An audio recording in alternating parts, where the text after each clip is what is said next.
Okay, we're going to talk about creating scenes today, and this is from Michael Cardoso's The Art and Craft of Fiction. And I think this is one of the most important chapters or subjects to look at when talking about writing fiction. And it's something that as I look at your own, as I'm reading through what you're writing, I am noticing some issues that I think can be addressed early on and really make a difference in terms of your work. So let's get started. So exposition. A man and a woman are trying to name their cat. That is exposition. You're just telling us. And sometimes there is a place for telling, right? But this is that old adage, show rather than tell. This is what that's referring to. So a man and a woman are trying to name their cat. We're just being told that. If that's not an important piece of your story, absolutely tell it. There's no reason to go into detail. However, as with Midnight Licorice and Shadow, the Betsy Hagerson story, it is a very important part of the story. So in fact, it starts off the story. Midnight Licorice Shadow, she says, Coco, Casper, Dr. Livingston, Alfred Hitchcock, he says, Dracula, Vincent Price. Now we know not only that they're trying to name their cat, but how they're trying to do it. And there's a desperation involved, and that sets the tone for the story. So in other words, the first example tells us what the characters are doing, but the second really lets us know what is going on in their minds and how they're doing it. Remember that dialogue is not real speech, okay? It is always helping to progress plot. You do not have to have your character say too much or reveal too much. That's the way we reveal things about ourselves, or in little dribs and drabs, but it should be related to the plot. It does carry meaning. And again, it moves that story forward, and it's never just idle chit chat.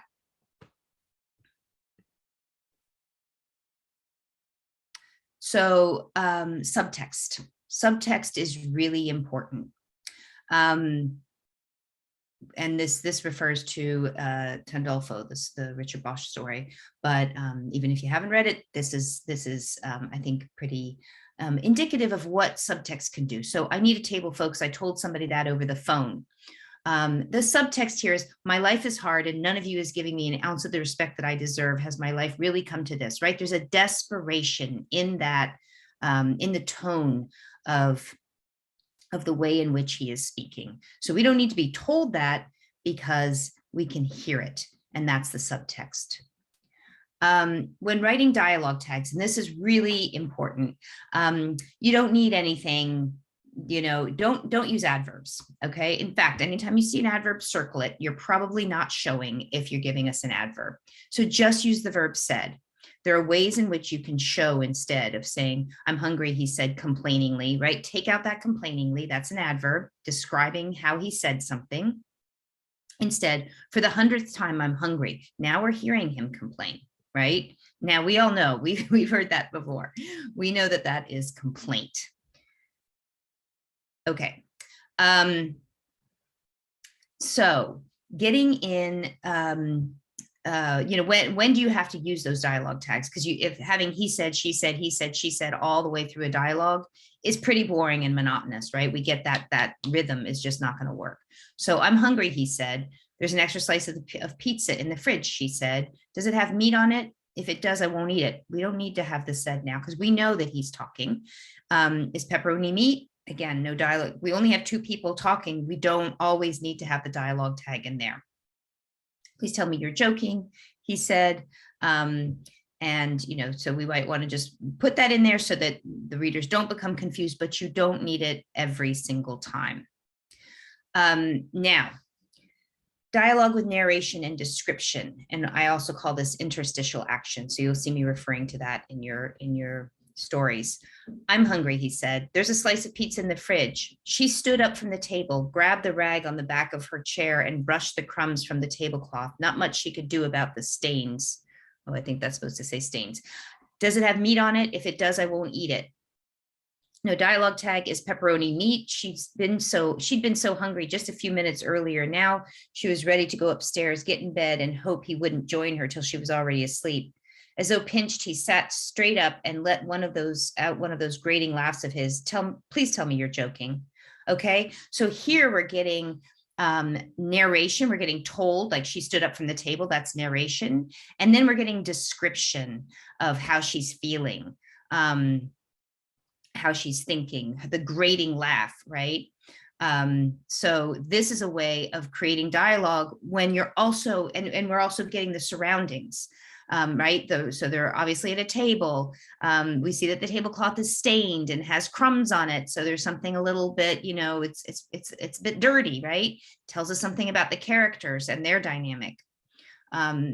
Okay, so with scene writing, you have dialogue, you have narration, you have description, and exposition.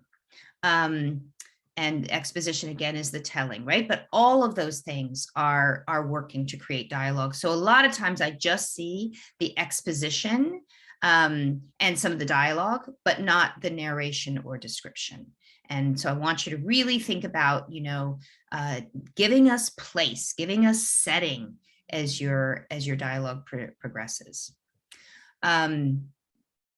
Now, interiority, and this is what separates literature from other mediums, right? We get to get into the character's head. We get to know how that character is feeling, even if he or she is saying something very different, right, from what they're feeling. And remember that a lot of times they are going to say something different. Those contrasts are really important. So when you're writing an interior monologue, there's no need to state the obvious, right? So I can't believe I just won the lottery, she said. How awesome, she thought. Take out how awesome she thought, right? We can have some memory or something she relates to, or she thinks, oh, now I can finally buy the car, you know, finally she could buy the car she'd always been eyeing, or whatever it is, right? Give us that sense of awesomeness. We don't have to be told it.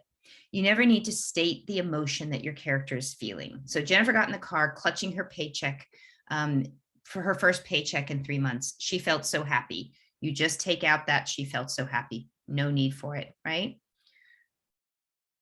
Okay, so final notes. So you have your dialogue, right, where people are talking, the narration in which we are being, we are getting some of what's going on as people talk, the description, how are they speaking to each other, right? Or how are they moving about? Or what does it sound like to one character when another character laughs? The exposition, just being told she stood up from the table, for instance. And then the interiority, you know, she couldn't wait to get upstairs and get into bed, right? Her own thoughts about what's going on and what she's feeling. All right. And that's it for now. So happy writing, everyone.